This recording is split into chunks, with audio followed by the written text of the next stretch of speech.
In this video, I'm going to look at the real-world efficiency of this 2024 Tesla Model Y rear-wheel drive, because I haven't reset the trip for 2 years and 22,704 miles. My car is a 2024 Tesla Model Y rear-wheel drive with hardware 3. Under the current model naming, this would be equivalent to the premium version. It has a 62.5 kWh LFP battery with CATL cells and a usable capacity of 60 kWh. The car was built in the Shanghai factory at the end of October 2023, but VIN coded as a 2024 model. So whenever you watch any videos about the Tesla, they will all say that the Teslas are the most efficient EVs out there. And true, they can be pretty efficient, particularly for the size and the performance of the car, but there's a lot of other EVs which are far more efficient.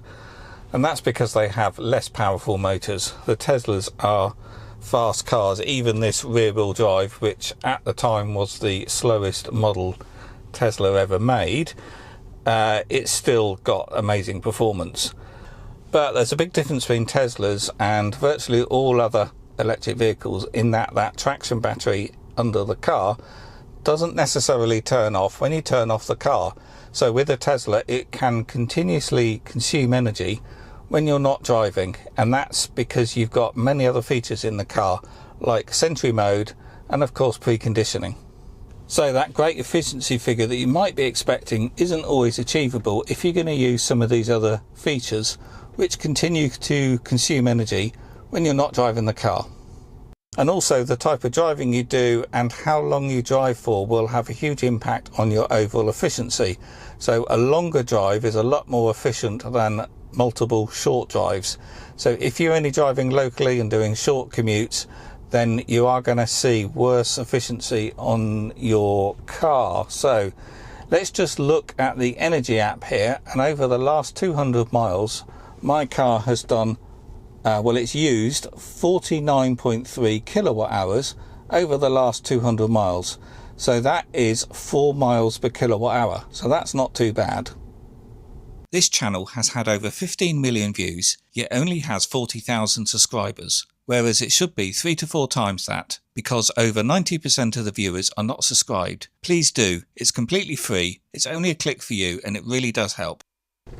But that's obviously only the last 200 miles. But if we go to trips, I haven't reset the trip here for 22,705 miles. So we've got a decent amount of history here. So the average efficiency has been 263.6 watt hours per mile. So I'm no good at converting that into miles per kilowatt hour. So let's ask Grok. What is 263.6 watt hours per mile in miles per kilowatt hour? To convert watt hours per mile to miles per kilowatt hour, divide 1000 by 263.6. That's about 3.8 miles per kilowatt hour. So this car is now 2 years and 4 months old, and I've driven 26,553 miles in total. So this 22,705 miles is the majority of that, and this car's averaged 3.8 miles per kilowatt hour. So that's the real world efficiency over a good 2 years of driving. So it's not as efficient as you would expect, particularly for a rear-wheel drive single motor model, because these are meant to be the most efficient. But it's because I've used preconditioning, I use Sentry mode, not at home, only while I'm out and about. And I've also sat in the car for long periods of time, often filming like I'm doing now. So the heater is on and it's using energy. I've got my heated seat on. I quite often sit in the car watching YouTube or Netflix or whatever when I'm sat waiting, and that's consuming energy. So the Tesla is great for all that sort of stuff because it's got features and tools in it that other electric vehicles don't have, but you are consuming energy, and that's going to lower your overall efficiency over time.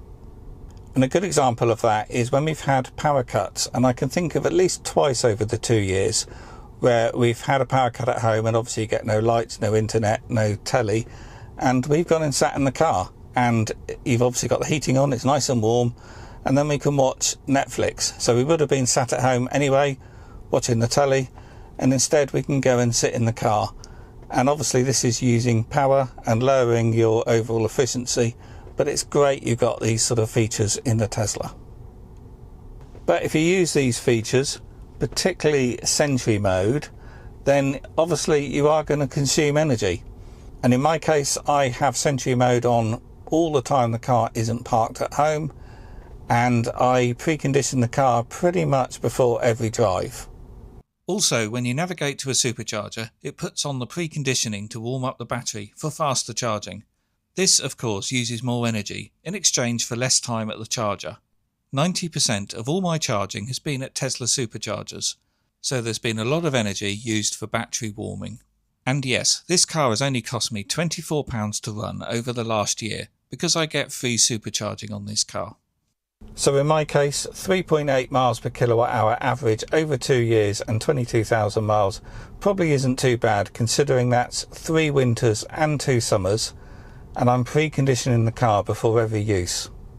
And I would say of that 22,000 miles, probably 80% of it has been trips under 20 miles. But on the Tesla, you can go into your energy app and you can look at the stats from the current drive or the last charge.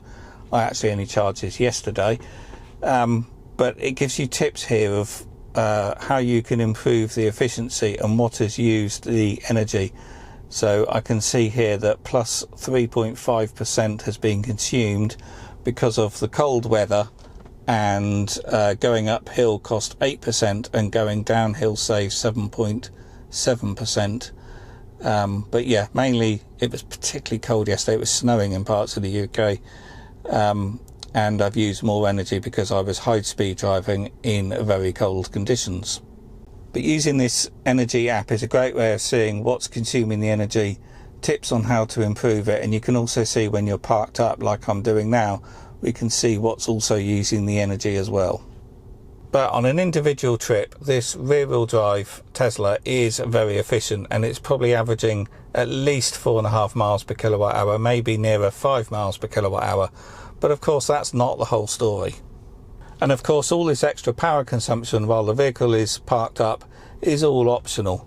And of course you can turn these things off. The EV database shows the rear-wheel drive efficiency at 271 watt-hours per mile average. So that's pretty close to my 264, but I've always found the EV database to be a little bit conservative with their range and efficiency figures.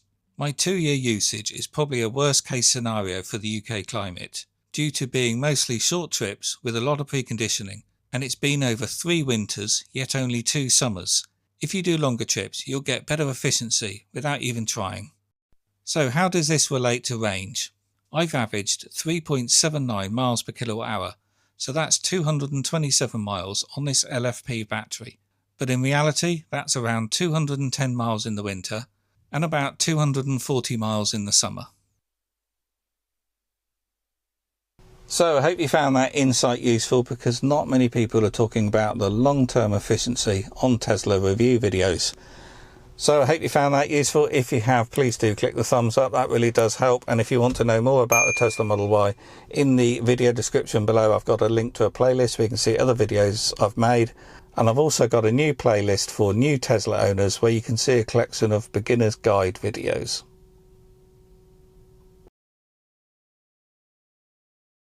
If you like the video, please do click the thumbs up button, and leaving a comment also helps too. Plus of course subscribe if you're not. If the video saved you time or money, a little support via Ko-fi or the Super Thanks button would mean a lot. There's over 1,300 videos on the channel, so have a browse, use the search, and have a look at the playlists. And here's 2 videos you may want to check out.